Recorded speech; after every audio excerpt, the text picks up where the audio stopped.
Bien, buenos días a todos y bienvenidos a estos encuentros sustanciales, eso esperamos, de Libertad Digital y de la Universidad Francisco Marroquín.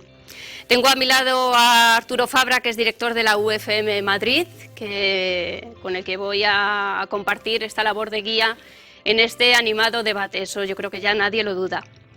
Cualquier excusa es buena, yo creo, para hablar de libertades y de liberalismo, valga la redundancia. Pero para nosotros la de hoy es la mejor, y es que Libertad Digital este 2020 cumple 20 años, celebra su 20º aniversario. Arrancó un 8 de marzo del año 2000, no sé si saben con qué noticia, ¿cuál fue la primera? Pues fue una noticia que combinaba el Real Madrid y las licencias telefónicas, o sea, ya con polémica. La noticia la escribió Federico, me lo chivaba esta mañana Dieter por WhatsApp, y Dieter fue el que la subió al sistema, la publicó. Así zarpaba Libertad Digital hace 20 años. Nos hemos propuesto en este año repasar los pilares graníticos, los valores fundamentales de nuestra línea editorial, de la que cada vez estamos más orgullosos. Y esos valores fundamentales pues arrancaron, lo hemos llamado 12 causas por la libertad, arrancó en el mes de enero con la independencia judicial, importantísima y más ahora de actualidad, y esta segunda causa por la libertad va a ser el libre mercado. La compañía de hoy también es insuperable, por eso está la sala llena. Nos acompañan, a pesar del gobierno, pues 3 hombres independientes y sin complejos, como el Grupo Libertad Digital. Ellos son 3 economistas, son profesores de economistas y futuros economistas, son pensadores, son divulgadores, que es algo importantísimo, incluso sin tener ni idea de economía, tú pegas el oído en cuanto los escuchas, importantísimo. Son divulgadores, además divulgan los valores liberales en campo amigo, como creo que es el caso, como en campo enemigo. Y los 3 además tienen publicados numerosos libros que yo les recomiendo. Los 3 son, ya los conocen, a la extrema derecha, Carlos Rodríguez Brown, para el que pido un aplauso, por supuesto.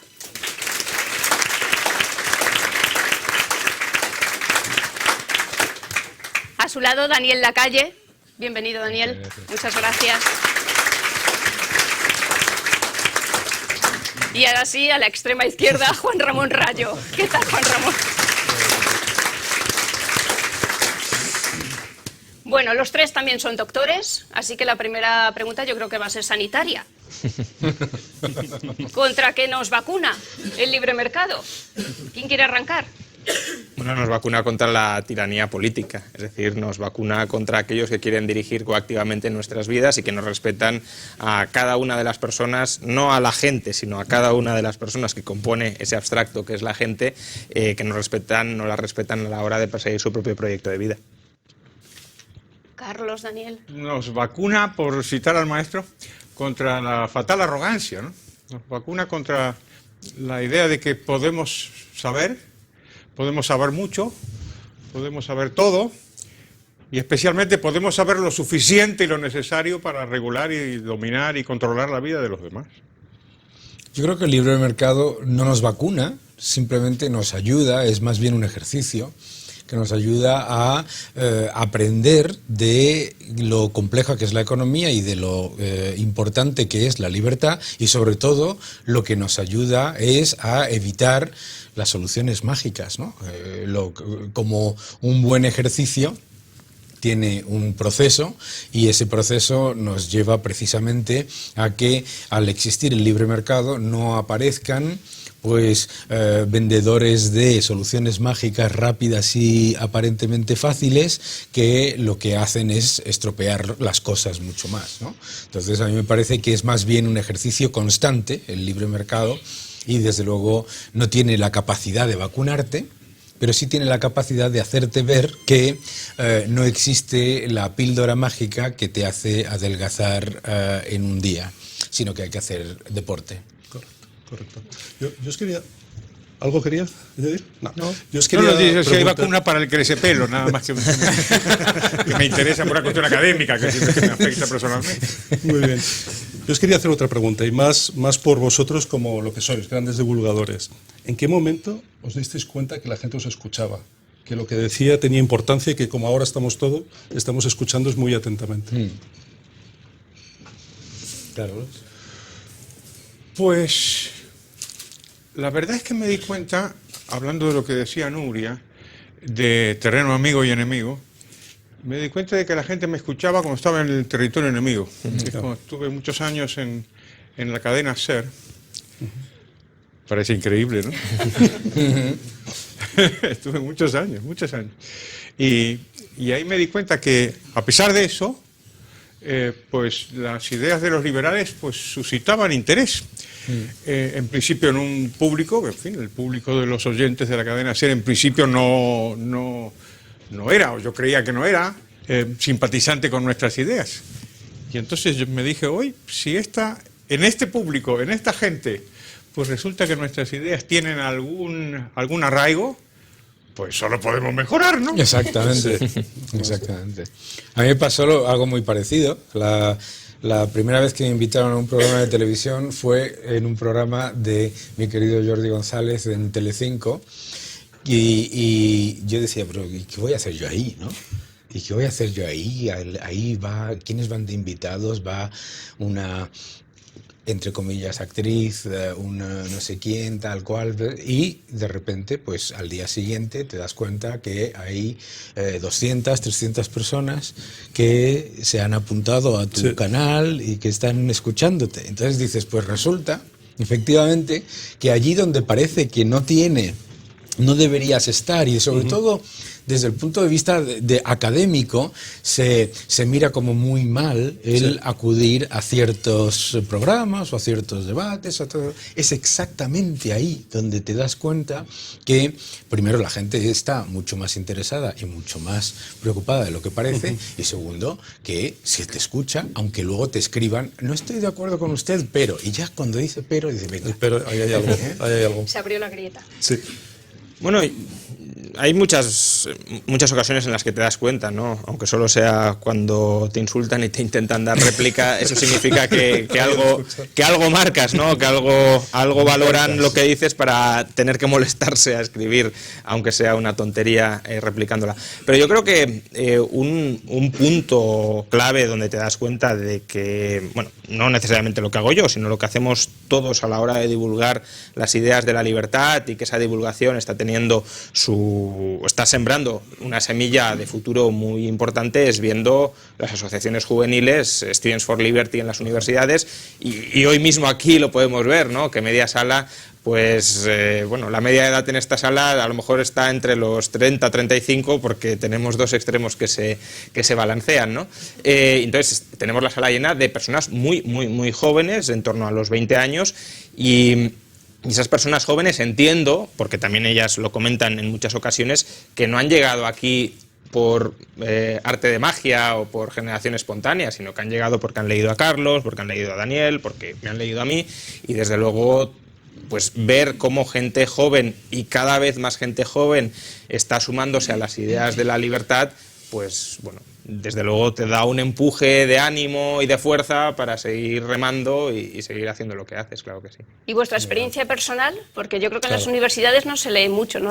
Adam Smith, las universidades económicas. Bueno, pero sí, tu experiencia, por lo menos la mía, es pues que muchos estudiantes que, por supuesto, reciben una información probablemente limitada, y que los que tienen más interés, etcétera, rápidamente intentan informarse de otras opciones, de otros autores a los que ni llegan en esto. Yo recuerdo en la facultad que tenía un profesor que tenía todas las escuelas económicas en un póster, ¿no? Y en pequeñito aquí, así a la derecha, en el punto, estaban en unas fotos chiquititas, estaba Friedrich von Hayek y Ludwig von Mises, ¿no? Y entonces decía, bueno, sí, estos de aquí, lo que importa es este de aquí, el grande, este con el bigote. Y bueno, pues lo que te encuentras es mucha gente que va acercándose a las ideas de la libertad precisamente ante la evidencia de que las cosas que se les dan como dogmas, ¿no? Lo curva de Phillips, el gasto público aumenta el crecimiento, este tipo de cosas que se repiten una y otra vez, pues no funcionan y no son, ¿no? Entonces, yo creo que como es un proceso, pues hablábamos antes de subir aquí, de Matrix, pues es un poco de la píldora roja, y darte cuenta de que hay muchas otras opciones y además muchas otras opciones que tienen más lógica con lo que tú percibes de la economía y con lo que tú percibes de lo que analizas cada día en el entorno económico. ¿Tú, Carlos, fue por un libro? Vamos a ver, en general tiendo a ser optimista y en este caso también. Yo estudié en Buenos Aires y en mi universidad estudié economía. Nunca, jamás me hablaron de los economistas austríacos. Nunca jamás. Hice todos los cursos, hice también historia del pensamiento. Sí. Nunca jamás nadie me dijo que había unos señores que pensaban de esa manera. Y yo me enteré aquí, me dijo Pedro Sebars, pues en el año 76 o 77, cuando apenas estaba llegado a España a hacer el doctorado, me explicó que había esta gente.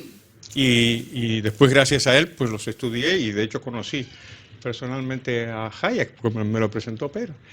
Con lo cual, de ahí en adelante, pues sí, es verdad que los austríacos no son mainstream, casi te diría que los liberales no son mainstream, pero si lo comparamos con lo que habían estudiado los economistas desde los años 60, cuando estudié yo, pues yo creo que hay que mirar el futuro con optimismo, porque no vamos mal. A mí que no se lea a Adam Smith, o no se lea a Hayek, o no se lea a Mises, me preocupa relativamente porque en general se lee poco. Entonces, mientras no haya un sesgo sistemático de discriminación, exacto, tampoco leen a Marx, tampoco leen a Keynes, ¡Qué ¿no? consuelo! Entonces, a ver, como decía Keynes, al final todos somos esclavos sin saberlo de las ideas de algún economista difunto. Y la cuestión es que las ideas que preponderen más o menos en sociedad, aunque luego mucha gente no vaya a explorar de dónde vienen esas ideas, porque la gente tiene otras cosas que hacer en su vida, más allá que leer economistas con más de 100 o 200 años de edad de su obra, lo importante es que las ideas que preponderen sean ideas liberales. Evidentemente, si uno quiere profundizar en esas ideas, y está muy bien que la gente tenga curiosidad por profundizar, pues sí, que vaya a las obras. Pero todos aquellos que tienen otras muchas mejores cosas que hacer que leer economistas muertos, pues bueno, que con que entiendan lo fundamental de cómo funciona el libre mercado y por qué el libre mercado genera prosperidad y genera espacios de libertad, genera espacios para la autorrealización personal, y yo creo que si conseguimos eso, lean o no lean a Adam Smith, Hayek o Mises, nos podemos dar desde luego con un canto en los dientes. Pues vamos a intentarlo aquí. ¿Qué es libre mercado? Una definición fácil, que se vayan todos los que nos oigan con esa definición en la cabeza. A lo mejor podríamos intentar hacer una definición del libre mercado que no sea económica. Porque siempre he pensado que uno de los lastres del liberalismo es que haya tantos economistas liberales. Sí. De hecho, yo tenía esa pregunta aquí. Dejarme que os explique. Pues por un lado, esto es bastante comprensible, porque si uno es economista, enseguida le entra por los ojos y le entra por la mente las condiciones técnicas del mercado. Es decir, el hecho de que el mercado sea eficiente y sea más eficiente que sus alternativas. Esto es muy atractivo, ¿no? Como diría Friedman, esta increíble máquina de hacer pan, ¿no? Esta cosa maravillosa que funciona. Y al revés, cuando no lo dejas que actúe, evidentemente no funciona. Es tan atractivo que parece como si el libre mercado fuera el argumento definitivo para los liberales, ¿no? Y entonces yo creo que es un lastre en el sentido de que de entrada te amputa la visión de lo que significa el liberalismo. Que el liberalismo no es fundamentalmente económico. Así que tengo que contar la anécdota que me contó Karl Popper hace muchos años, cuando le preguntamos qué le parecía que el libre mercado fuera tan bueno para la economía. Y nos dijo, esa es una muy feliz coincidencia. Y obviamente es falso, porque no es una coincidencia, digamos, que el mercado funcione mejor que el no mercado. Pero en el fondo sí tenía razón, en el sentido de que hay que defender el mercado, no solo, y quizá ni siquiera fundamentalmente por razones económicas, sino por razones morales. Si ganamos esa batalla, es muchísimo más importante que ganar la batalla económica. Así que yo me afianzaría en la idea de que el mercado no simplemente es una cosa eficaz económicamente, sino que es mejor, superior moralmente a sus alternativas.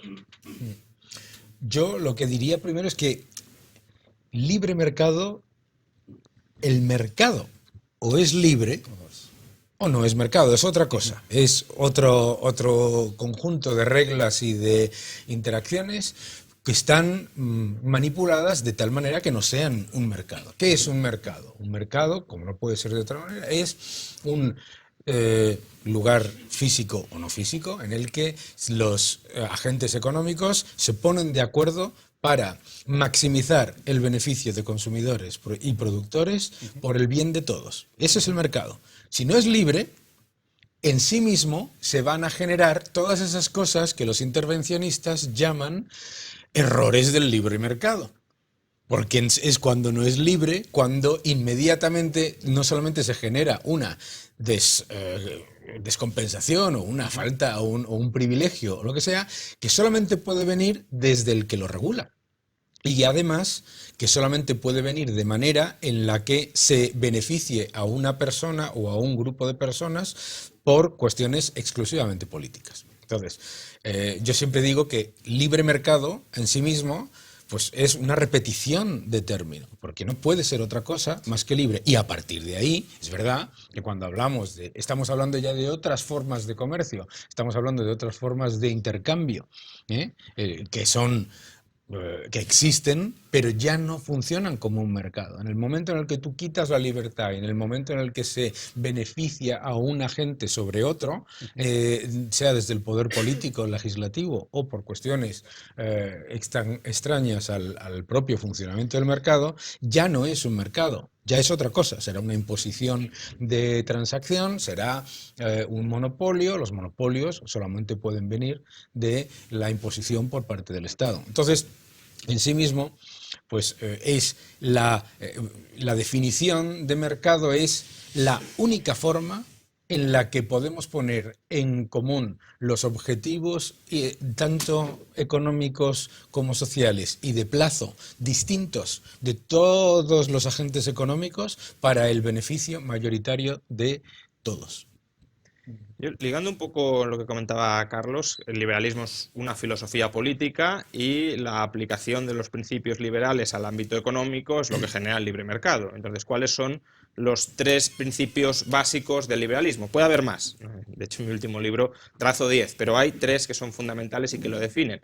Libertad personal, propiedad privada y autonomía contractual. Esos son los tres principios que engendran el orden político liberal. Bueno, pues apliquemos esos tres principios al ámbito económico. Propiedad privada, ¿cómo se aplica en el libre mercado? Propiedad privada de los medios de producción. Es decir, que la gente sea dueña de los factores productivos con los que se producen y con los que se pueden montar empresas para competir. Dentro de esa propiedad privada de los medios de producción, libertad personal en forma de libertad de elección de profesión u oficio, es decir, libre competencia para decidir a qué me dedico, que no haya cárteles, que no haya monopolios, que no haya licencias, que me digan usted no puede ser taxista porque el número de taxistas lo decide el poder político conjuntamente con los taxistas que ya están en el sector metidos. Y en tercer lugar, libertad contractual dentro de un ámbito de propiedad privada y de libertad de elección de oficio, que es en esencia el libre comercio. El libre comercio no es más que el libre intercambio basado en relaciones contractuales entre las personas. Por tanto, el libre mercado es eso, propiedad privada de los medios de producción, libertad de elección de oficio y libre comercio. Y ahí es donde se desarrollan las dinámicas de libre competencia, de libre empresa, pero los tres pilares básicos del libre mercado son esos. Yo iba a destacar la propiedad como pilar fundamental. Claro. ¿No? Bueno, es que si no hay propiedad privada, claro, diría yo, descentralizada, porque claro. Uno podría ser un monarca absolutista que se queda con todo y decir esto es mi propiedad privada, ¿no?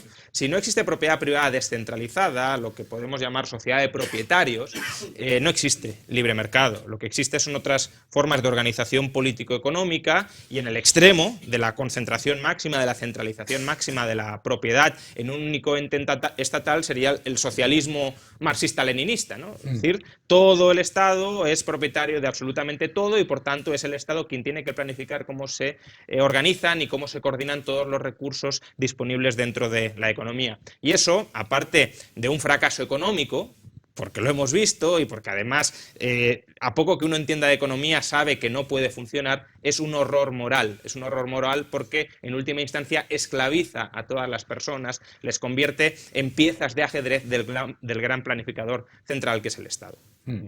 Todos habéis hablado de la moral y siempre me gusta que se habla de libertad, hablar de la Escuela de Salamanca. ¿Cuál fue la gran aportación de la Escuela de Salamanca a esos valores morales de la libertad? Pues yo diría que la Escuela de Salamanca, que es algo que tenemos que reivindicar, hablando de lo que decíamos antes, no fue una escuela de pensamiento económico. Es decir, los economistas propiamente dichos vinieron mucho después. Lo que se estaba hablando era de moral, habla de religión.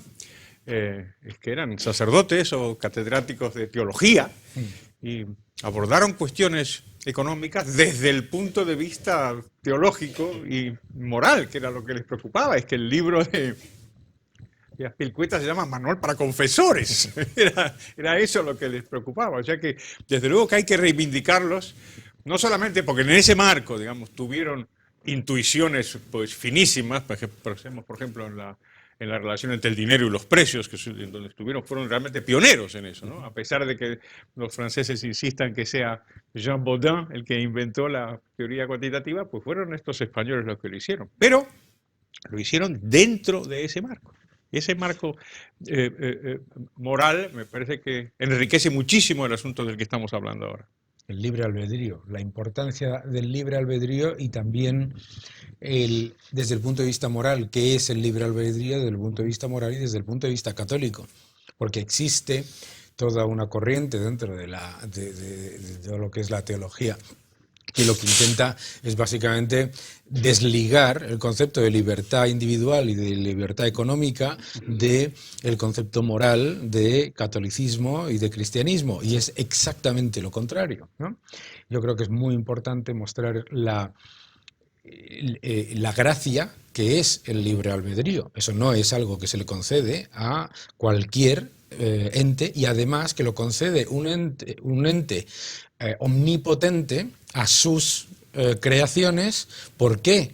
Porque confía que el resultado de ese libre albedrío es mejor para sus creaciones que su decisión de planificador central, en 7 días además, de lo más eficiente, de llevar a cabo todo. En vez de hacer las cosas fáciles, hace las cosas mejores. Y para mí eso es un factor esencial. Y volver a lo que decía Carlos, estamos hablando de una escuela que lo que está hablando es de moralidad, está hablando de relaciones entre las personas, está hablando de una conformación de la sociedad, no está hablando exclusivamente de economía, aunque es verdad que hay muchos factores económicos en ese pensamiento, ¿no?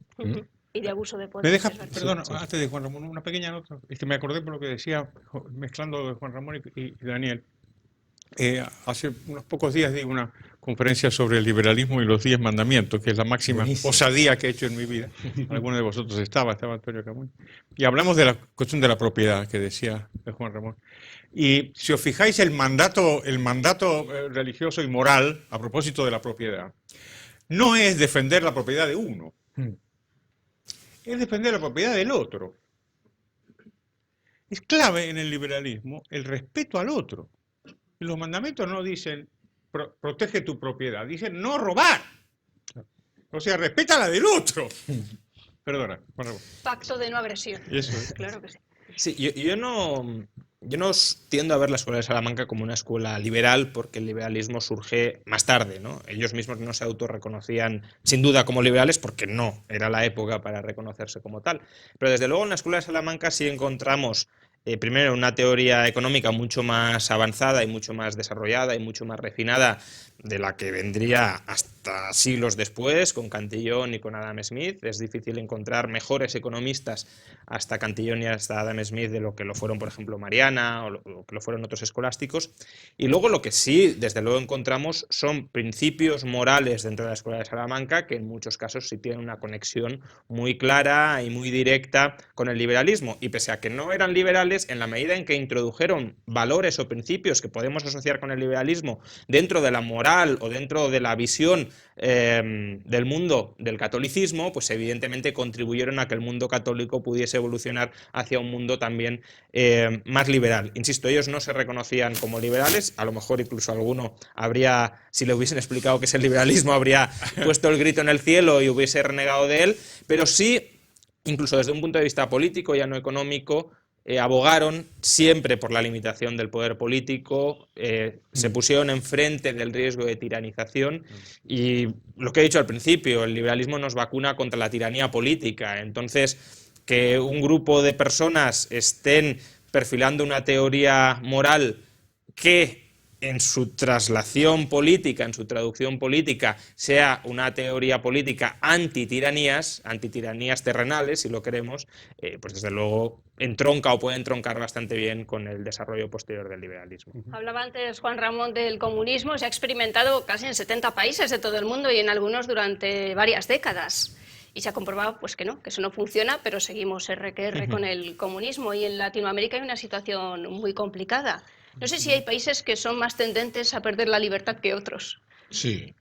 Normalmente los países que tienden a favorecer, buscar, entregar la libertad a cambio de seguridad, sea para un régimen u otro, es porque históricamente han vivido bajo regímenes en los que desde feudales hasta dictatoriales siempre han tenido un Estado omnipresente, ¿no? Es verdad ¿y por qué tiene el comunismo este resurgimiento cada cierto tiempo? Porque pasan dos cosas. Primero, cuando la situación económica de las personas mejora, rápidamente aparece el argumento de no se puede estar peor, ¿no?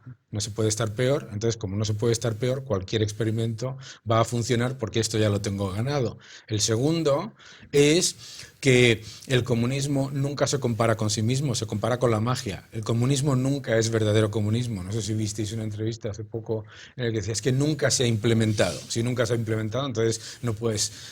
Sí.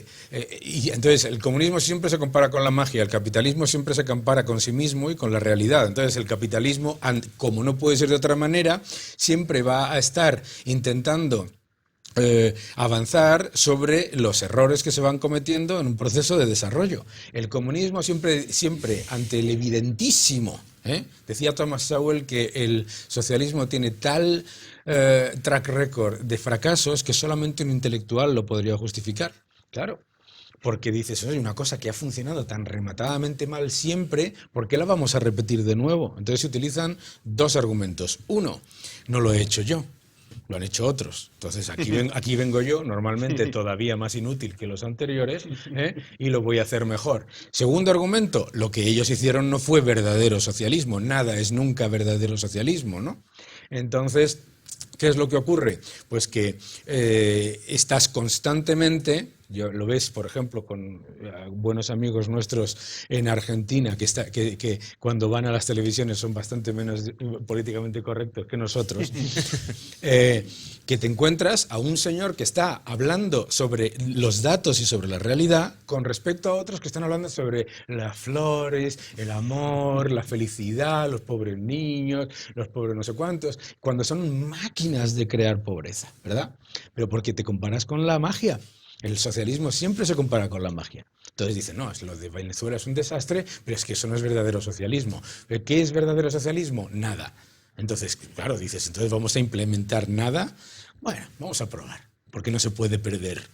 No podemos estar peor, que ese es el gran engaño, sobre todo aquí a la franja, que estáis todos a la izquierda, de los jóvenes, ¿no? Ha dicho antes Juan Ramón que la media edad es de 35 años porque la bajamos tú y yo. Es más baja. Yo, respecto a esto, Bryan Caplan, que es un liberal pues muy radical, ¿no? Un liberal radicalmente antiestado, dice, yo quiero tantos intentos para aplicar el liberalismo radical o el anarcocapitalismo como tienen los socialistas para aplicar el socialismo. Porque claro, nos dicen, no, ya ha fallado aquí, en Chile ya ha fallado, ya no hace falta experimentarlo, que no ha fallado, pero bueno, nos dicen, en Chile el neoliberalismo ya ha fallado, no hace falta aplicarlo en ningún lado más. Bueno, pues ¿cuántos intentos tiene el socialismo para intentar funcionar? 80, pero bueno, sigamos probando en otros países a ver si funciona o no. Sobre la pregunta de si hay sociedades que son más tendentes a caer en el despotismo, en el antiliberalismo, hombre, no por carga genética, pero sí por carga cultural probablemente. Claro, sí. Cuando cayó la Unión Soviética y la Unión Soviética, Rusia tuvo que hacer la transición hacia un capitalismo que no es capitalismo, es mercantilismo, a Friedman le preguntaron ¿qué tiene que hacer Rusia para transitar del socialismo al capitalismo? Y él dijo 3 cosas. Privatizar, privatizar y privatizar. Y se equivocó. ¿Bien? Luego reconoció que se equivocó. ¿Por qué? Porque privatizar era condición necesaria, pero no suficiente. Pensar que establecer un marco normativo general y abstracto en una sociedad va a llevar a que esa sociedad funcione como tiene que funcionar es un error. Las instituciones formales, el Estado de Derecho, la Constitución liberal, son condiciones necesarias para que haya el liberalismo, pero no suficiente. En los últimos años, una autora que estuvo en España hace un par de años, Deirdre McCloskey, lo que ha estado investigando es la infraestructura moral que es necesaria para que una sociedad liberal funcione. No solo para que el capitalismo, digámoslo así metafóricamente, tenga cuerpo, sino para que también tenga alma. Y esos valores morales que, bueno, en teoría económica podemos llamar instituciones informales, la cultura y todo lo que hay alrededor de la cultura, que es lo que permite engrasar una sociedad y que esa sociedad funcione de manera espontánea, sin necesidad de que haya uno arriba controlando que todas las transacciones se cumplen conforme marca la ley, porque imagínate una sociedad donde todo el mundo desconfía de todo el mundo, donde todo el mundo está intentando engañar a todo el mundo, donde todo el mundo cuando no se le ve está intentando robar a todo el mundo. Por mucho que tengamos una constitución exquisitamente liberal, donde la propiedad privada es sacrosanta, los contratos son sacrosantos, los costes de transacción para coordinar todo esto serían enormes y sería inviable. ¿Qué vamos a colocar? ¿Un policía delante de cada contrato para verificar que cada contrato se cumple? No, los contratos en esencia, por defecto, se tienen que cumplir porque las partes quieren cumplirlo, tienen el ánimo de cumplirlo. Solo en condiciones excepcionales los que se incumplan, excepcionalmente, tienen que ir ya a los tribunales y que resuelvan los tribunales y sancionen a las partes. Entonces, una sociedad sin los valores correctos, y puede haber muchos, no es que solo haya un pack concreto y determinado de valores que puedan funcionar, pero dentro de la pluralidad de valores que puede funcionar y que permite que una sociedad se coordine, si no están, aunque tengamos magníficas leyes, no funcionará. Y por eso la batalla cultural o la batalla de las ideas y de los ideales es tan importante, no solo para alumbrar un cambio político, que también, sino para generar el cambio social que vuelve ese cambio político sostenible. ¿Cuánto tiempo creéis que duraría en España un gobierno que intente, no sé, privatizar la educación si el 80% de la población, 90% de la población está en contra de privatizar la educación? Una tarde, 2 tardes, como las que necesitó Zapatero para aprender economía, no mucho más, ¿de acuerdo? ¿Por qué? Pues porque para que mayoritariamente se acepte que tenemos que cambiar de modelo educativo, la gente lo tiene que querer. No basta con que llegue un político por medios democráticos, se convierta en un déspota en el sentido de hacer cosas en contra de lo que quiere la gente y aplique su despotismo ilustrado en contra de lo que quiere la gente. Eso tiene muchos visos de fracasar. El liberalismo siempre es juzgado por sus peores resultados. Y el antiliberalismo siempre es juzgado por sus mejores objetivos. Entonces, claro, siempre gana, como es natural. ¿Y esto por qué? ¿Por qué es así?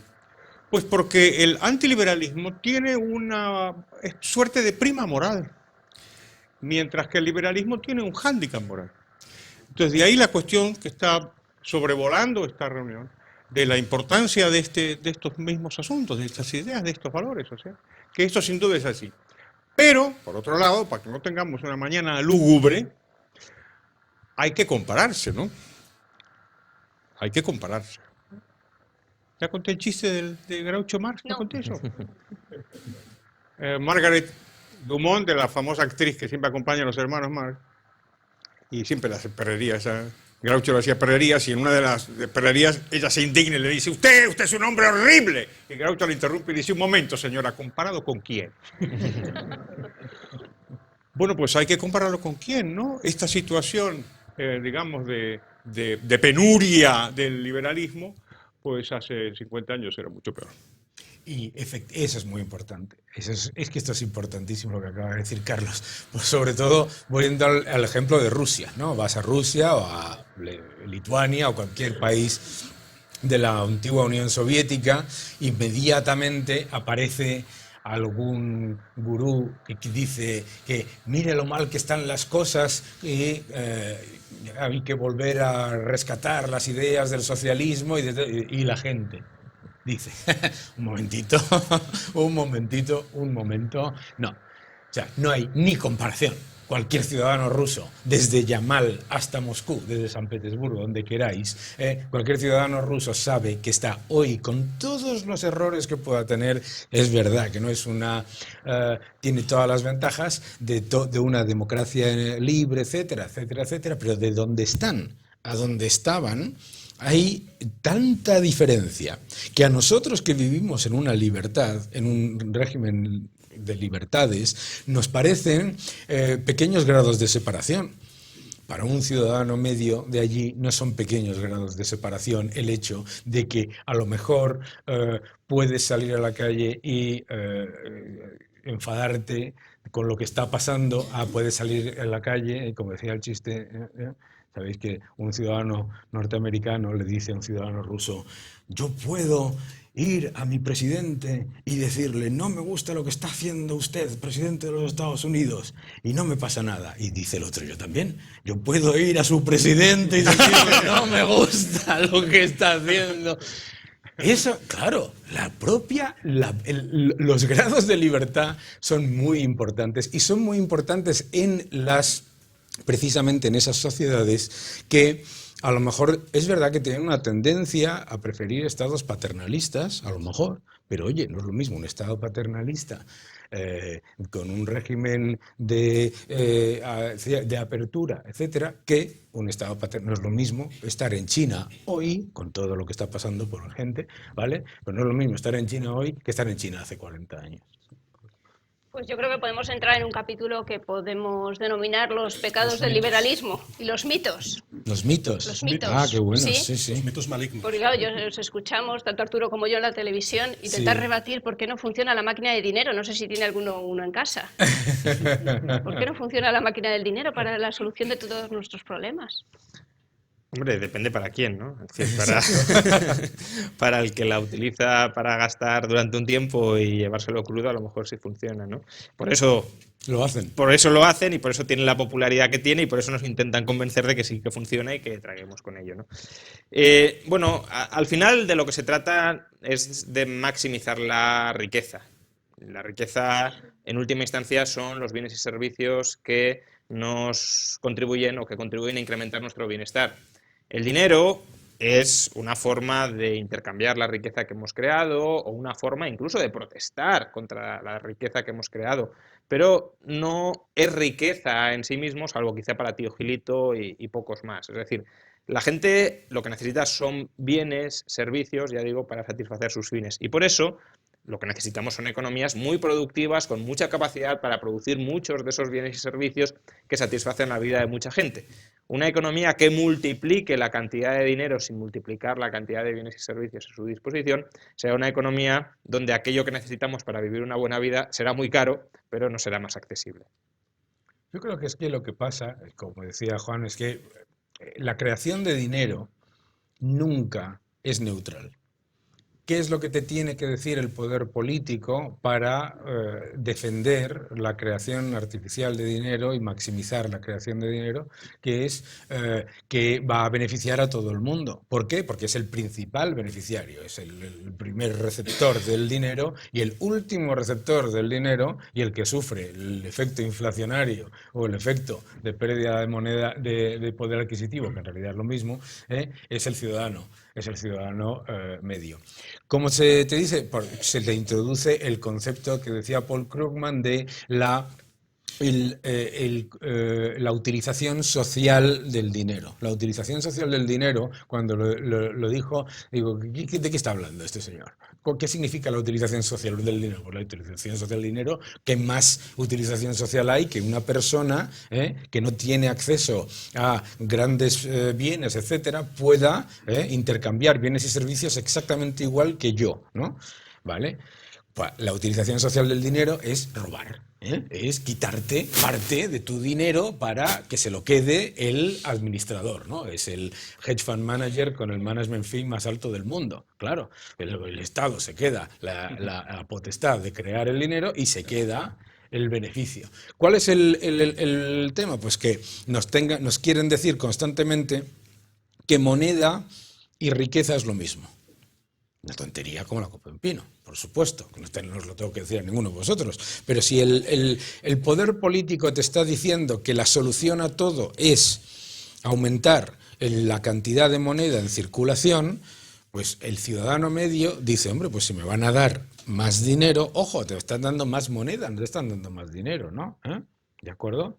Entonces, yo me acuerdo, claro, que en Venezuela han subido 53 veces el salario mínimo interprofesional y en términos reales lo han bajado 53 veces. Entonces, eso no es difícil de entender por el ciudadano en la práctica. Y eso es lo bueno que tiene, que no es a medio plazo es imposible para el poder político imponer la utilización de una moneda. Tú ahora mismo vas a Venezuela o a propia Argentina y todas las transacciones no las haces en pesos ni en bolívares. Entonces, ¿cuál es el problema? ¿Cuál es la cuestión? Lo bueno de la moneda es que es el propio ciudadano con sus decisiones de compra y de venta cada día, el que rechaza la imposición política. La razón por la que en Ecuador desaparece el sucre no es porque lo decida el gobierno, todo lo contrario, han intentado recuperarlo al menos 3 veces que yo recuerde, sino porque los ciudadanos dicen, yo no quiero esta moneda más. Entonces, no puedes convencer a largo plazo al ciudadano de que el naira en Argentina es una moneda de curso legal, porque tú vas en Argentina, en Nigeria, si tú vas por Nigeria y vas y le intentas comprar algo a alguien en nairas, te dice, encantado de conocerle, ¿quién es usted? Fuera de aquí, si no te mata, etcétera, ¿no? Entonces tenemos que ser muchísimo más conscientes y tenemos que hacerlo, te voy a decir por qué.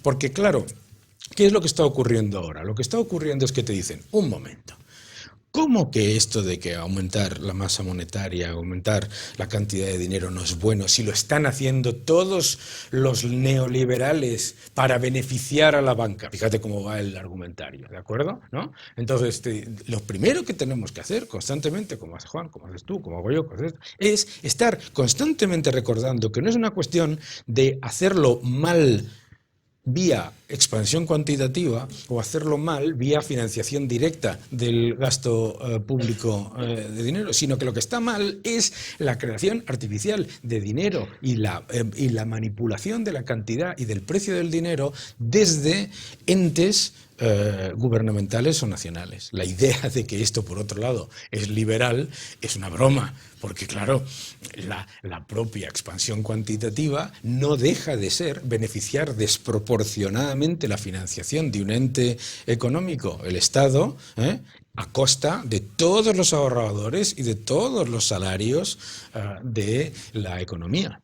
Lo que sucede es que cuando uno se enfrenta a órdenes complejos, el sentido común es muy peligroso porque te lleva a conclusiones apresuradas y equivocadas. Una es esa, la identificación entre dinero y riqueza.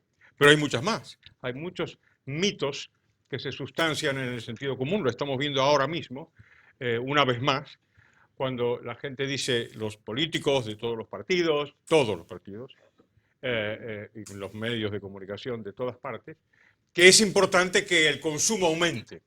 Porque si el consumo aumenta, entonces aumenta el empleo y entonces crece la economía. Pues explicar que esto no es verdad es difícil, porque intuitivamente parece claro que si gastamos más, pues entonces, como se dice, la máquina de la economía, estas metáforas maravillosas, pues es como meterle gasolina a un coche, todo va. Entonces, explicar que esto no es cierto es complicado, pero se puede hacer. Despacito, despacito se puede hacer.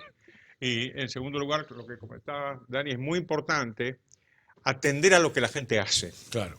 No tanto a cómo la gente razona, es decir, lo que la gente hace. Digamos, si los argentinos se han pasado al dólar desde hace décadas, Sí. by the way, a pesar de que todos los gobernantes dicen, no, no, Perón decía ya, Perón, en los años 40 o 50 decía, no importa el dólar, y preguntaba a los argentinos, ¿alguno de ustedes ha visto un dólar? Bueno, pues sí que vieron dólares. Y Debajo del colchón.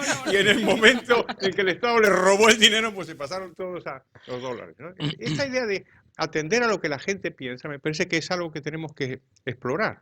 Y termino con una cosa que me parece que es importante para la realidad española. Y es que yo sospecho que en España ha habido un cambio muy notable en la sensibilidad fiscal. Totalmente. Y esto es algo que hay que explotar, porque no lo hemos explotado antes. Yo siempre cuento que Felipe González, que es el gobernante más democrático de la historia del mundo, y ganó 4 elecciones generales seguidas, 4 seguidas. En cada elección había subido los impuestos con respecto a la elección anterior. Y la gente le seguía votando. Y de pronto, en los últimos 20, 30 años, eso ya parece que no es posible. Y los impuestos se han colocado en el centro de la discusión política. Y los partidos se acusan unos a otros, porque tú sobre los impuestos, yo no, yo solo a los asquerosos ricos, pero tú no sé qué tal.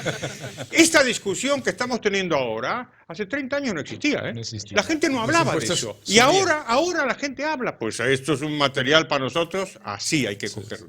Desde luego. Es que hace 30 años los impuestos subían. Era como una cosa que, como un ovni. ¿No? Los impuestos subían, ¿no? Ahora el gobierno de turno, el partido político de turno sube los impuestos. Muy importante eso. Hay otro mito que es, si no absolutamente falaz, el más extendido. Capitalismo es bueno para los ricos, pero no para los pobres. Pues eso es efectivamente es así. Y hay que recordar siempre que al liberalismo no se le aplican las generales de la ley, ¿no? Que dice que en principio tú eres inocente hasta que se demuestre la culpabilidad. Aquí es al revés. Es decir, el liberalismo en principio es culpable y tiene que ir demostrando su inocencia, ¿no? La desigualdad, que siempre ha sido una bandera socialista, siempre, ahora se ha convertido en la bandera socialista. Esto tiene que ver con lo que comentábamos antes, quiere decir que es muy complicado ahora salir a defender el comunismo, incluso con todo lo que hemos dicho, toda la excusa habitual de que no es comunista o salió mal porque no estaba yo, en fin, ese tipo de argumentos. La desigualdad se ha convertido desde luego en una bandera. Entonces ahí lo que me parece a mí que convendría que hiciéramos nosotros es tener la inteligencia de comprender que la igualdad es una bandera muy interesante, muy atractiva, y que además no es socialista. Es decir, la igualdad es nuestra.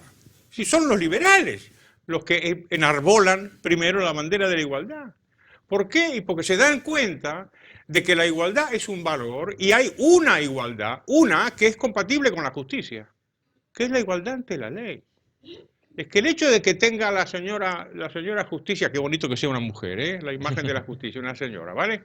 Tiene los ojos vendados no por casualidad, es para no distinguir, es para no discriminar. Entonces esto de que los socialistas defiendan la igualdad es que nos han arrebatado la bandera. La bandera es nuestra y que hay que reivindicarla en lugar de decir no, porque nosotros, no, mire, la igualdad es mía. La tuya es falsa. Porque tú no quieres la igualdad, tú no quieres la igualdad ante la ley, quieres hacer a la gente igual mediante la ley. Quieres que la justicia se quite la venda, coja la espada y a correr. ¿Vale? Pues eso, defendámonos. Sí, tenemos que diferenciar entre igualdad e igualitarismo. La idea de que el liberalismo solo beneficia a los ricos y no beneficia a los pobres vuelve al tema de la desigualdad y al tema de los grados de separación. Claro, dices, hay más ricos, es verdad. ¿Cómo son de más ricos los pobres? ¿En cuántos grados de riqueza ha aumentado la persona que se considera pobre, porque claro, el umbral de pobreza va subiendo, ¿no? Una persona pobre en Estados Unidos hoy, deduciendo transferencias y ayudas sociales incluso, ¿de acuerdo?, tiene, en el umbral de la pobreza, tiene una renta media superior a lo que se considera clase media en los países más socialistas de la Unión Europea. Eso es importante entenderlo. Entonces, ¿hay más ricos? Bien, ¿cuál es el problema? ¿Hay más ricos? ¿Son los ricos más ricos? Eso significa, para que los ricos sean más ricos, tienen que pasar tres cosas, ¿no? La primera es que los pobres sean más ricos. La segunda es que esos pobres que son más ricos piensen que van a continuar siendo más ricos y por lo tanto van a acceder a mayores bienes y servicios en vez de buscar el ahorro o la protección en donde fuera. La tercera es que para que los ricos sean más ricos, la clase media tiene que ser más rica. Entonces, es imposible que tú tengas un sistema que no sea socialista en el que los ricos sean más ricos con todos los demás estando peor. Podrán estar mucho mejor, podrán estar mejor, podrán estar en la línea. Lo que no pueden estar es mucho peor. En el único sitio en donde los ricos, tú transfieres la riqueza al poder político, son ricos y todo lo demás son pobres, es en el socialismo. Es el único sitio donde no hay nadie, poca gente en un sistema capitalista vive mejor que cualquiera de los militares, empresarios o políticos cercanos al poder en Venezuela hoy. Sin embargo, el resto de la población está. ¿Por qué? Porque el socialismo es un sistema extractivo. El capitalismo es un sistema de crecimiento. Sin ese crecimiento, esos ricos no serían más ricos. Entre otras cosas porque cuando nos dicen los ricos son cada vez más ricos, ¿en qué son fundamentalmente más ricos? Uno, porque las acciones de sus empresas valen más, es decir, es una riqueza estimada, no realizada. Segundo, sus empresas valen más en la bolsa porque están generando mayor riqueza, mayor empleo, mayor inversión, etcétera, etcétera, etcétera, etcétera. No puede haber, en un sistema como el capitalista, no puede haber una posición en la que los ricos sean más ricos con los pobres siendo más pobres. Otra cosa es que tú digas, a mí me gustaría que los pobres fuesen muchísimo más ricos y que el crecimiento de su riqueza fuera superior al crecimiento de la riqueza de los ricos. Estamos hablando de igualdad. Ahí estamos hablando de otras cosas. Y de ahí es tan importante nuestro debate y nuestra crítica a la política monetaria. Porque es verdad que vía política monetaria expansiva, es verdad que los que tienen acceso a deuda y a activos se benefician, como no puede ser de otra manera, desproporcionadamente del proceso. Es verdad. Lo que no podemos decir es que la solución a eso es hundir el poder adquisitivo de la moneda para todos, a la argentina, a la venezolana o a la iraní, haciéndolo, digamos, sin los mecanismos de parada que tiene la expansión cuantitativa. Se tienen que hacer otras cosas. Y por eso es tan importante esa crítica, y es uno de los temas esenciales a la hora de nuestro debate. Y también es muy importante, ya termino, tendemos a caer. A los liberales se nos suele llevar a los medios de comunicación a hacer dos cosas. Uno, a decir que el gobierno que hay lo hace muy mal, ¿no? Dos, a decir que el gobierno que hay no es liberal, ¿de acuerdo? Para esas dos cosas aparece el vendedor de socialismo y dice, véngase conmigo. Es decir, no se utiliza nuestro argumentario para atraer a gente hacia nuestro argumentario, sino para decir, ¿ves? Ni siquiera estos son liberales, por lo tanto venga al socialismo, ¿sabes? Aparece la palabra, ¿no? En Estados Unidos ahora en las elecciones. Entonces, muy importante el tener esa visión, digamos, de lo que es un sistema que beneficia a la mayoría y que lo que hace es mejorar la prosperidad de todos. Y que esas personas que hoy, en términos relativos, son pobres, son literalmente, si hacemos un análisis, literalmente una persona que hoy es pobre, por ejemplo, en Estados Unidos, tiene mucho más bienes y servicios y calidad de vida que un multimillonario en 1929-30. O 35, no pensemos en el crack.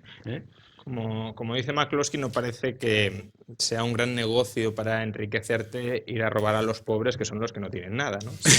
Si no tienen nada, difícilmente la gente se enriquecerá robando la nada, ¿no? Ha habido dos grandes episodios de reducción de la pobreza en la historia de la humanidad. Una es la Revolución Industrial, siglo XIX. La otra ha sido la globalización, especialmente centrada en Asia, a partir de los años 80. Y lo que tienen en común estos dos periodos de reducción de la pobreza es la extensión a mayor escala de instituciones, hombre, no liberales como nos gustaría, pero sí de un incremento de el comercio, un incremento de los intercambios, un incremento de la presencia de la propiedad privada, un incremento de la libre empresa. En el año 90, más del 30% de la población mundial vivía con menos de $2 diarios al día. Hoy ese porcentaje es inferior al 10%. La pobreza se ha ido descendiendo continuamente durante los últimos 30 años. Sin saberlo, hemos vivido en el periodo de la historia en el que más gente ha escapado de la pobreza. Al mismo tiempo que se nos está diciendo que el capitalismo actualmente existente solo genera pobres. Insisto, hemos vivido, cada uno de nosotros, el periodo de mayor reducción de la pobreza de la historia de la humanidad. Y lo que se nos ha vendido es todo lo contrario. De hecho, incluso en términos de desigualdad tan de moda, si consideramos el mundo una aldea global, es decir, si no medimos la igualdad en términos nacionalistas, segmentando por fronteras artificiales, el mundo es hoy un lugar menos desigualitario que hace 10, 15 o 20 años. Total. Los últimos 10 años, la última década, ha sido la primera vez desde la Revolución Industrial en el que se ha producido una reducción de la desigualdad a escala mundial. Por tanto, menos pobreza, menos desigualdad en el conjunto del planeta, y lo que se nos está vendiendo es que el capitalismo está generando todo lo contrario, más pobreza y más desigualdad. Esto es un buen ejemplo de fake news. Tenemos un montón de mitos que preguntaros, pero son casi las 12. Juan Ramón nos tiene que dejar a las 12 en punto. Te lanzo la pregunta, contesta primero Juan Ramón, claro, y sale corriendo, sí. Porque si quieres contar dónde vas. Bueno, hoy voy, después de 7 años de veto, a Televisión Española. O sea, un aplauso, ¡hombre! Por favor. A ver. Te están esperando los sindicatos. A ver cuánto duramos esta vez. Pero sí. Depende de lo que digas. Ya sabemos lo que bueno, vas a yo digo decir. siempre lo mismo, o sea que... Por eso. Bueno, sí que quiero haceros una pregunta, un mito. ¿Es incompatible el feminismo y el liberalismo? No, yo creo que no es incompatible según cómo se entienda el feminismo, claro. El feminismo originariamente defendía una bandera liberal, que es la igualdad ante la ley entre hombres y mujeres. Y eso es lo que debe ser el feminismo. Y, en cierto modo, podríamos decir que el feminismo era el liberalismo aplicado al ámbito de la igualdad jurídica sin discriminación de sexo.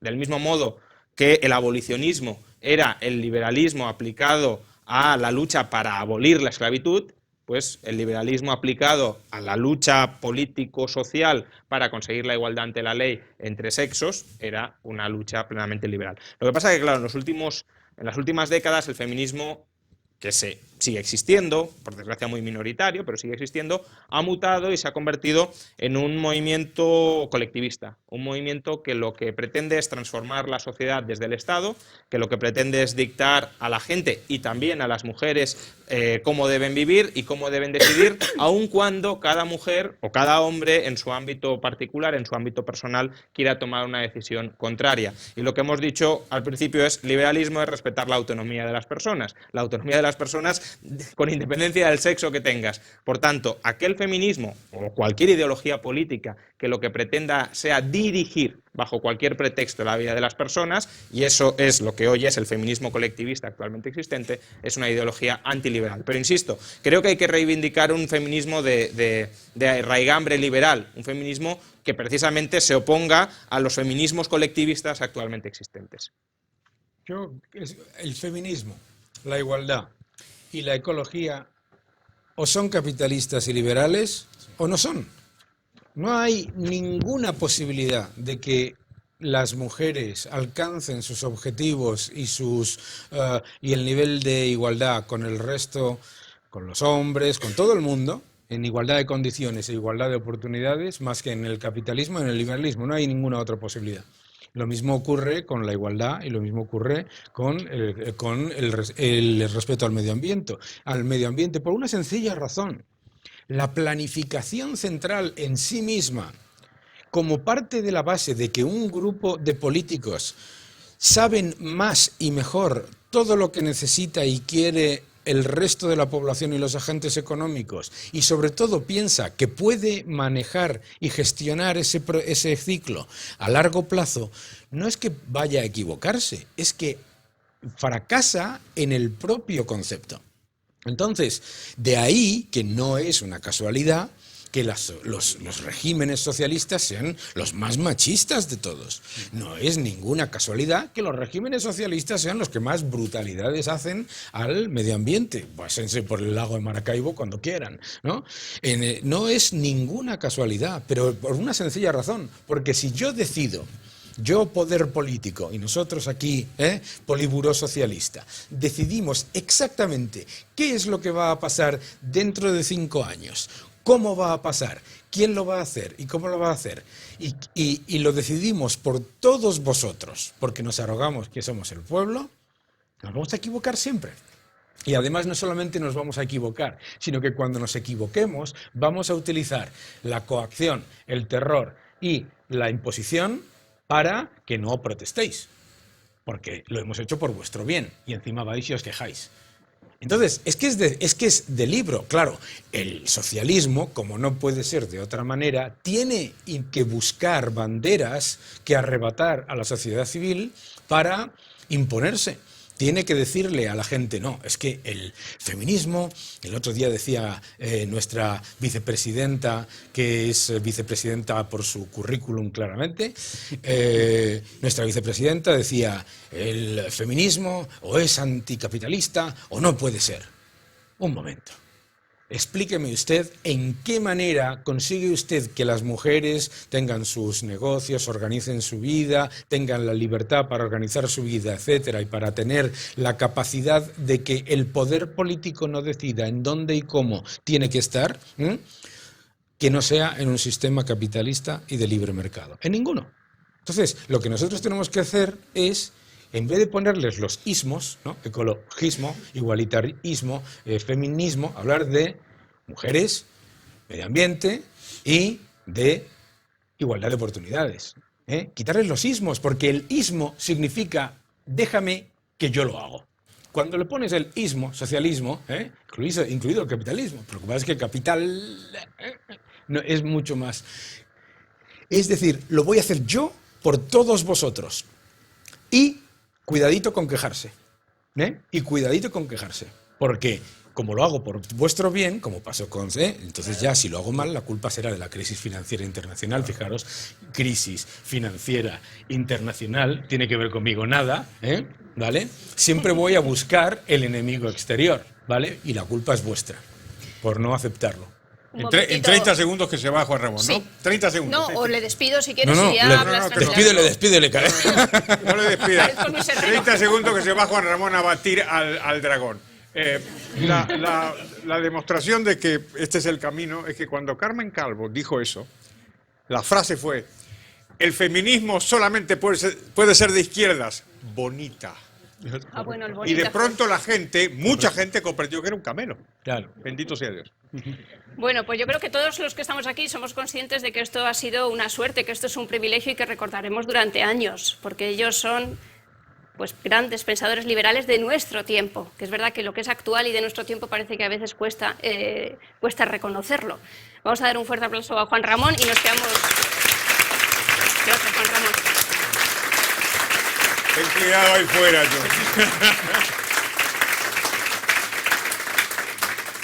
Que ya está además preparando un nuevo libro. No voy a decir de qué, porque tampoco le he pedido permiso para decirlo. ¿Lo puedo decir? Vale. Pues el nuevo libro va a ser sobre Karl Marx. Imaginaos. Que Sí. tiemble. Sí. Medio La clase anticiencia. Juan Ramón sobre socialismo y lo hace fenomenal. Se ¿Perdón? conoce. Juan Ramón me dio clases sobre socialismo y lo hace muy bien. Muy bien. Y No muy te haría honesto. socialista. No, muy honestamente lo hace. Sí, sí. Bueno, aprovecho aquí para meter una cuña, veo ahí a Javier Somalo. Este vídeo que están grabando nuestros compañeros se va a colgar en Libertad Digital, por supuesto, y también estamos preparando una galería de libros imprescindibles sobre liberalismo y libre mercado. Así que todo el mundo ahí entrar y apoyar esta causa. ¿Quieres ir con el último mito, Arturo, para que no cierre yo? Sí. Que no me gusta a mí cerrar, prefiero ser. Vamos a elegir un mito divertido, ¿verdad? Pues había, no sé, lo de las Sí. máquinas, que las máquinas Sí, acabarán con nuestro trabajo. los luditas, sí. exacto. Este es buenísimo. Esa es muy buena. Este es buenísimo. Ese es un mito. Es curioso ese. Es otra vez el abuso del sentido común. Sin embargo, ahí sí tenemos los economistas una oportunidad de reivindicar la profesión. Porque hace 200 años un economista inglés se dio cuenta de que era equivocado el que las máquinas destruyeran el empleo, que se llamó David Ricardo, era un economista originario de la península ibérica, de ahí su apellido, y que escribió un libro muy influyente que se llamó Principios de Economía y Política y Tributación. Y en el medio de la primera y la segunda y la tercera edición estalló el caso de los luditas.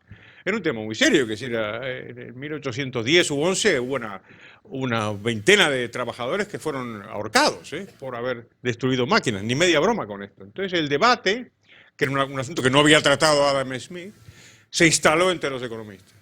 Y Ricardo, entonces la última edición de su libro de 1821, introduce un capítulo nuevo, el capítulo 31, que se llama On Machinery, de la maquinaria. Y el tipo empieza admitiendo lo que el sentido común reconoce, y dice Ricardo, hombre, si hay una fábrica y tiene 100 trabajadores y traen una máquina y la máquina hace el trabajo de 50, pues 50 trabajadores se han quedado sin empleo. Por lo tanto, dice Ricardo, en principio pareciera que los luditas tienen razón y hay que tener miedo a la tecnología. Y él mismo, razonando, dijo, la clave del asunto no es pensar en el empleo en un sector, en una actividad, sino en el conjunto de la economía. ¿Cuál es el efecto de la maquinaria? El efecto de la maquinaria es aumentar la productividad. Aumentar la productividad es aumentar la riqueza del conjunto del país. Y aumentar la riqueza del conjunto del país es aumentar el empleo. Y por lo tanto, la tecnología lo que tiene que hacer es ser capaz de recontratar a nivel global los trabajadores que pudieran ser despedidos a nivel particular. Esto es obviamente verdad. Quiero decir, si la tecnología realmente destruyera empleo, habría desaparecido el empleo de la faz de la Tierra. Y no lo ha sido. Por lo tanto, ahí tenemos una posibilidad de defender no solamente el progreso técnico, que es un gran aliado de la libertad, sino también la teoría económica. Si la tecnología destruyera empleo, lo que habría desaparecido es la tecnología. Porque nosotros mismos habríamos parado colectivamente el progreso tecnológico. Pero además de lo que decía Carlos, que tiene toda la razón, tenemos la evidencia. Verás, los países más robotizados del mundo tienen los niveles de paro más bajos del mundo. Si vais a Seúl, a Corea del Sur, el nivel de paro es bajísimo. Pero claro, el argumento, como no puede ser de otra manera, es, un momento, sí, la tecnología genera más puestos de trabajo cualificados en gente que se dedique al sector tecnológico, pero desplaza y quita el puesto de trabajo a los sectores menos privilegiados y con menores capacidades, que son los grandes perjudicados por la tecnología, por lo tanto, venga al socialismo, ¿no? Mentira. Resulta que son precisamente los sectores con menos cualificación donde más empleo se ha creado en las sociedades más tecnológicas y más tecnificadas. Fijaos qué curioso. El desempleo en los sectores menos cualificados en esas sociedades es hasta 2 puntos inferiores a la media del desempleo del país. Y eso que son países que tienen un paro del 3 y pico %. Ojo, ¿qué es lo que ocurre? Pues que nosotros, cuando analizamos la tecnología, hacemos... Esto es de mi nuevo libro, que también lo vamos aquí, ya que estamos. Mi nuevo libro que sale en varios idiomas y todo, para que es precisamente Libertad o Igualdad, sobre el tema del igualitarismo. Veréis, cometemos 3 errores. 1, Se llama presentismo, que es exagerar lo que está pasando ahora mismo de manera súper negativa. ¡Ah! No sé cuánto. 2, nostalgia. En mi época sí que se bebía bien. Mentira. Spandau Ballet, un horror. Nada. Mentira. 3, distopia. Todo lo que venga a futuro va a ser malísimo. Ahora, imaginaos que, como le ocurrió a Al Gore en su documental, te equivocas en un 5% en tu estimación. ¿Qué tipo de error has cometido a 20 años? Brutal. Tan brutal que resulta que hace 19 años, si vais a las estimaciones del Club de Roma, todos grandes científicos con enormes conocimientos, ¿vale? Hace 19 años que nos hemos quedado sin empleo, sin carbón, sin petróleo y sin agua. 19. Y sin osos polares. Y sin osos polares. Por lo tanto, la importancia en este tema es la de demostrarle a la gente las cosas en la realidad. Porque claro, tú le dices, no se preocupe que las estimaciones a 50 años del Fondo Monetario Internacional dicen que el Fondo Monetario Internacional, pero ahí estaba Stiglitz. No. Entonces, el Banco Mundial, todos estos, ¿no? No. Entonces, ¿qué es lo que pasa? Que no debemos caer en el error de decir, no, las estimaciones a 50 años dicen, no, sino hoy. Hoy las sociedades con mayor nivel de robotización y con mayor nivel de implementación de inteligencia artificial no solamente tienen menor desempleo que la media de los países del mundo, sino que además tienen menor nivel de desempleo en los trabajos de menor cualificación. Y entonces tú, como buena socialista, me dices, sí, pero ¿y la desigualdad? Lo que ganan mucho menos, también ganan más. ¿Y por qué ganan más esas personas que pasan de trabajos de baja cualificación en sectores de poco tecnificados a trabajos también de baja cualificación en sectores de alta tecnificación? Porque no llevan a cabo trabajos de bajísima productividad, porque aumenta la productividad. La mayor evidencia de la falacia de la distopia tecnológica está en los países más tecnológicos del mundo. Y casualmente, los países menos robotizados, esto es alucinante, ¿sabéis qué es lo que tienen? Más paro. O sea, tienen menos máquinas. Bueno, yo os voy a contar una anécdota ya, para que nos riamos. Ayer fui al notario. O sea, esto no es normal. Lo de España, Lo de España no es normal, no es normal. Yo monté una empresa en el Reino Unido en la que en 11 horas me habían hecho todo y yo no pasé por ningún sitio. Y me mandaron una carta del Companies House pidiéndome perdón porque se había montado la empresa solamente en 11 horas. ¿Vale? Ayer me pasé yo sentado en un despacho que parecía que estaba en una película de José Saturnil, ¿vale? 5 horas. Hasta que apareció un señor y dijo, sí, efectivamente usted se llama Daniel, efectivamente su carnet de identidad es tal, efectivamente esta es su mujer, encantado de conocerla, a sus pies señora, tal cual, no sé qué, firme. Me voy a morir. Y todavía nos dicen que mayor tecnificación nos va a generar mayor desempleo. No, hombre, por Dios, o sea, la pérdida de productividad, no te voy a decir que no se puede, pero es que no necesitas toda esa parafernalia, ¿no? Tenemos que hacer muchas más cosas y tenemos que darnos cuenta de que la tecnología no es que sea nuestra aliada, es que precisamente contra la tiranía, contra la imposición, fíjate qué cosa está pasando, fijaos lo que está pasando en China ahora mismo. Esto es alucinante, lo que es la tecnología.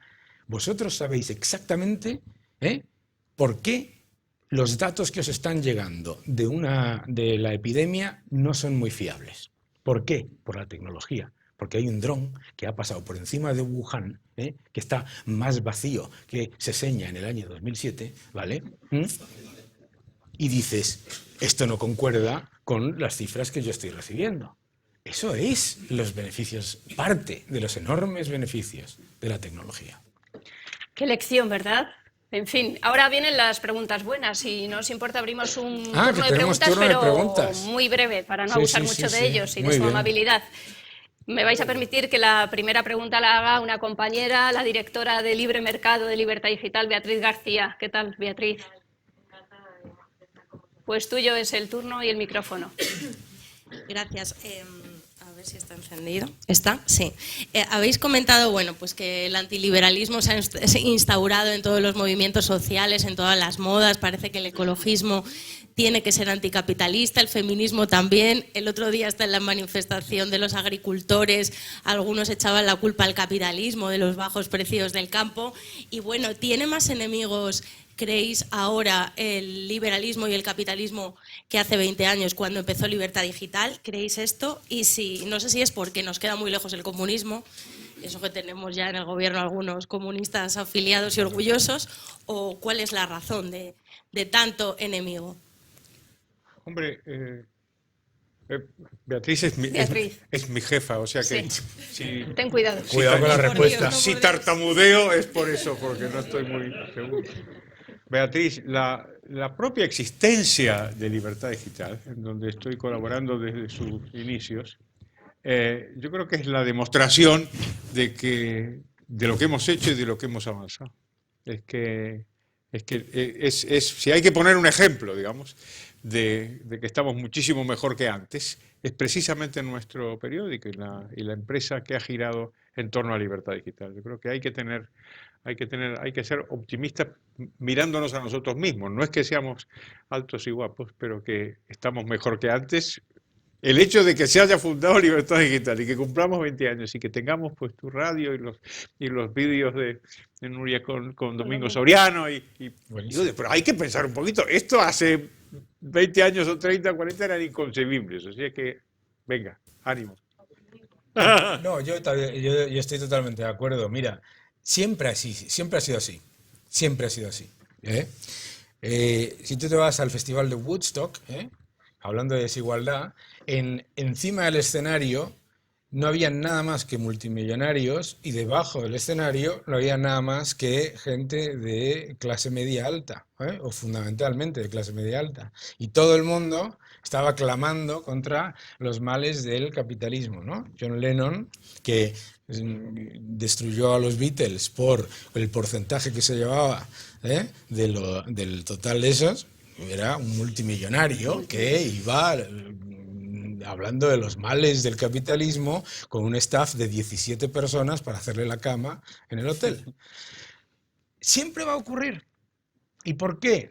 Porque es mucho más lucrativo, muchísimo más lucrativo en cualquier sentido, el tener una mentalidad y un mensaje colectivista, porque además, como intentas caer en el buenismo, ¿sabes?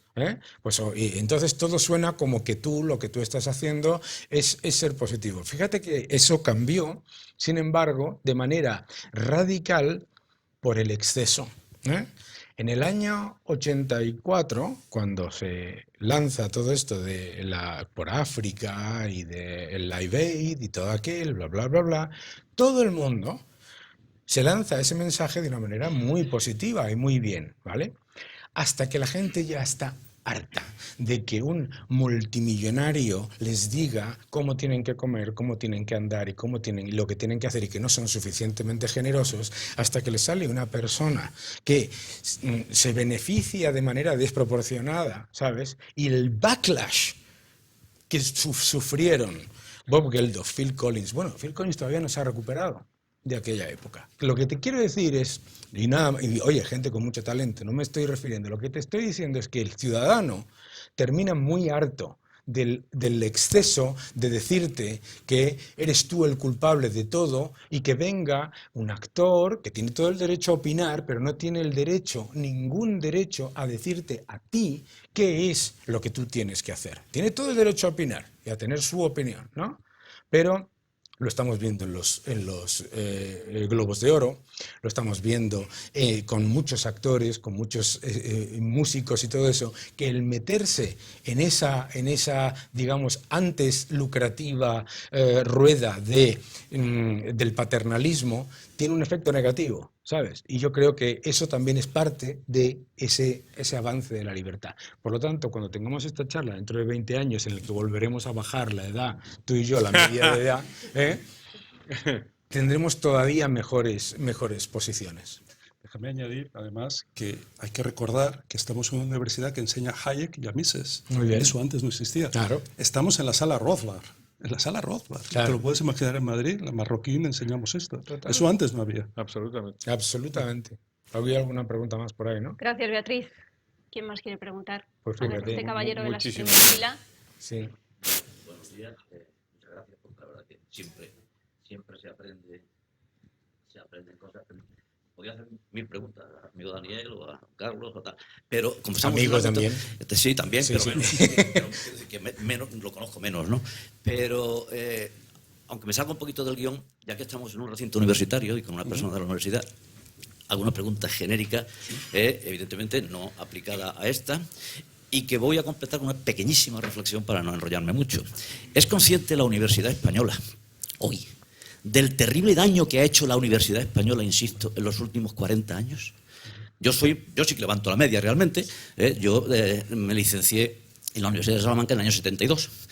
Y entonces, bueno, pues evidentemente era otra historia con todos sus defectos. Aquí se ha hablado de pasada del catalán, del español, etcétera. Yo recuerdo que la primera facultad de filología catalana que se abrió en España fue en Barcelona en los años 60. La primera Icastola que se abrió en España fue en Vascongadas en los años 60, con don Francisco. Hoy no se puede abrir un colegio español en Cataluña, y mucho menos en público, por supuesto, y los privados con dificultades, etcétera, etcétera. Entonces, yo ya en los años finales 60, que ya estaba en la universidad, aquel mayo del 68, a mí me cogió en segundo de carrera, pues, y hubo su revolución y su cosita muy tenue, pero ya había pequeñas células, digámosle socialcomunistas o tal, progre, etcétera, llámale como sea, que iban infiltrándose con la inteligencia que la izquierda siempre hace eso que la derecha nunca ha sabido hacer. Entonces, todos los que fueron aprendiendo en esa época, hoy son profesores que forman en esa defectuosa ideología y padres que forman en eso, haciéndolo incluso en el mejor de los casos como natural, porque ya lo han asimilado.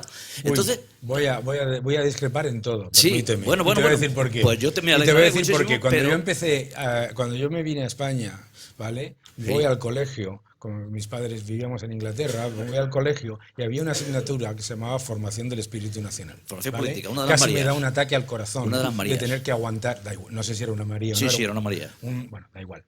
Lo que te quiero decir es que la idea de que desde la educación, por supuesto que se puede influenciar, pero no se forma a todo el mundo, porque si fuera así, vale, no, todos los países serían comunistas, porque tú vas a la universidad en Reino Unido, vas a la universidad en Estados Unidos, vas a las mejores universidades a $65.000, mira Elizabeth Warren, a $65.000 al año de tuition fees, y te dicen que el socialismo no se ha inventado, no se ha aplicado todavía, que en Venezuela no está tan mal, que no sé qué, que eso no es así. Pero la realidad es que No. tú eres mucho más joven que yo. Sí, bueno. Y cuando yo estudiaba la formación del Espíritu Nacional, que era una de las Marías, con gimnasia y Que con no, religión, que no. y con religión, que le llamamos formación política, Que si a fuera- nosotros en esa asignatura nos enseñaban familia, sociedad, solidaridad, Un colaboración, civismo. No solamente confío, sino que la evidencia del mundo es que con una inmensa mayoría en medios de comunicación, en la cultura y en la educación, inmensa mayoría en todos los países, de izquierda o de ultraizquierda, fracasa. Eso demuestra que el ser humano es mucho más listo. Y también te lo digo yo, no pasa nada. Yo tengo un abuelo que era ministro de Franco y un padre que era comunista. Y ni soy franquista ni soy comunista, soy anti los dos. Lo cual demuestra que ni la educación, la gente sabe pensar por sí misma. Es verdad que puedes meter un poquito por aquí y un poquito por allí, sí, pero la realidad te demuestra después que después ahí está Antonio Camuñas, que lleva sufriendo la educación en Estados Unidos, conociéndola mejor que nadie. La educación en Estados Unidos lleva desde los años 60 tomada por la ultraizquierda, y aquí no han votado a Trump. Es eso. Pues Eso no última lo sé. pregunta, por allí atrás, por ejemplo, Ahí. atrás del todo. Venga. Los últimos serán los primeros. Bueno, lo primero, gracias por estar aquí por el coloquio charla, creo que ha sido bastante enriquecedor. Y nada, mi pregunta iba relacionada con un poco, lo que la historia nos ha demostrado, ¿no? Que los países donde se han desarrollado instituciones políticas extractivas casan muy mal con instituciones económicas inclusivas, ¿no? No solamente en el caso Sí, no solamente en el caso del socialismo, sino también otros regímenes, ¿no? Sobre todo en África y demás. Entonces mi pregunta iba relacionada un poco con el futuro de China. Es decir, China es verdad que se ha abierto un poco al libre mercado, pero sigue manteniendo el gobierno del Partido Comunista. Es un país con instituciones políticas extractivas que está experimentando un crecimiento económico desde luego nunca visto anteriormente. Entonces la pregunta sería, ¿en el futuro implicará eso que ese crecimiento se va a detener como consecuencia de su sistema político o por el contrario ese crecimiento le va a conducir a una deriva más democrática? Sí, hay una vieja fantasía de algunos liberales que piensan demasiado deprisa de que esto de la libertad es una cosa fácil y que una vez que tienes libertad económica el desenlace obvio es tener libertad política. Pues no estamos muy seguros, ¿no?, de que esto sea verdad. En algunos países así ha sido, como en España o como el Chile de Pinochet. China sigue siendo un país comunista, ¿no? O sea que y es claramente una dictadura. Sin embargo, incluso eso nos puede dar un material para el optimismo, porque voy a ligar esta pregunta con la anterior. Cuando yo estaba de subdirector de Cambio 16, en los años, principios de los 90, cada vez que había elecciones en España y hacíamos elecciones también en Cambio 16. Y estaba Carmen Churrico Godoy, que era la presidenta de la mesa, entonces todos votábamos. ¿A que no sabéis qué partido ganaba en Cambio 16? El Partido Comunista, ¿eh? El Partido Comunista ganaba. Claro. Ganaba con el 35% cuando representaba el 10% del mundo real, ¿vale?